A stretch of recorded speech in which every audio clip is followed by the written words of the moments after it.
Hormuz প্রণালী খুলে দেওয়ার ঘোষণায় শুক্রবার রাতে নোঙর তুলেছিল বাংলাদেশ শিপিং কর্পোরেশনের বিএসসির জাহাজ এমভি বাংলার জয়যাত্রা।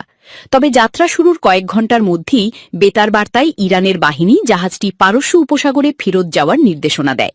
নির্দেশনা পেয়ে আবারও পারস্য উপসাগরে নিরাপদ আশ্রয়ে ফিরে যাচ্ছে জাহাজটি।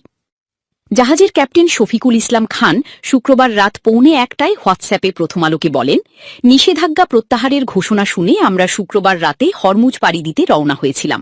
তবে ইরানের বাহিনী জাহাজটি হরমুজ পার হওয়ার অনুমতি দেয়নি।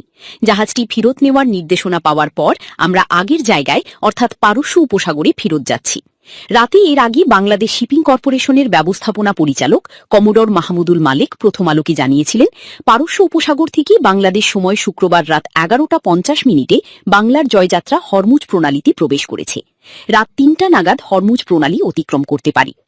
জাহাজ চলাচল পর্যবেক্ষণকারী সংস্থা মেরিন ট্রাফিকের ওয়েবসাইটে শুক্রবার রাত 11টায় দেখা যায়, ইরানের কর্তৃপক্ষ এই প্রণালী উন্মুক্ত ঘোষণার পর পারস্য উপসাগরে আটকে থাকা একের পর এক জাহাজ নোঙর তুলতে শুরু করে।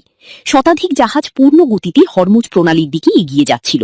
তবে রাত 1:45টায় মেরিন ট্রাফিকের ওয়েবসাইটে দেখা যায় সবকটি জাহাজ আবার পারস্য উপসাগরে ফেরত যাচ্ছে। এই তালিকায় বাংলার জয়যাত্রাও রয়েছে। বিএসসির এই জাহাজ 2 ফেব্রুয়ারি থেকে পারস্য উপসাগরে রয়েছে। সেখানে এক বন্দর থেকে আরেক বন্দরে পণ্য পরিবহনে নিয়োজিত ছিল। গত 11 মার্চ জাহাজটি ফিরিয়ে আনার সিদ্ধান্ত নিয়েছিল বিএসসি। তবে সেবার অনুমতি না পেয়ে হরমুজ পার হওয়া যায়নি। অনুমতি না পেয়ে সৌদি আরবের রাসাল খাইর বন্দর থেকে প্রায় 37,000 টন সার বোঝাই করা হয় জাহাজটিতে। এই সার নেওয়া হবে দক্ষিণ আফ্রিকার কেপটাউন বন্দরে। তবে যুদ্ধবিরতি শুরুর পর দ্বিতীয় দফায়ও অনুমতি চেয়ে পায়নি জাহাজটি। এরপর থেকেই হরমুজের কাছাকাছি পারস্য উপসাগরে নোঙর করেছিল জাহাজটি।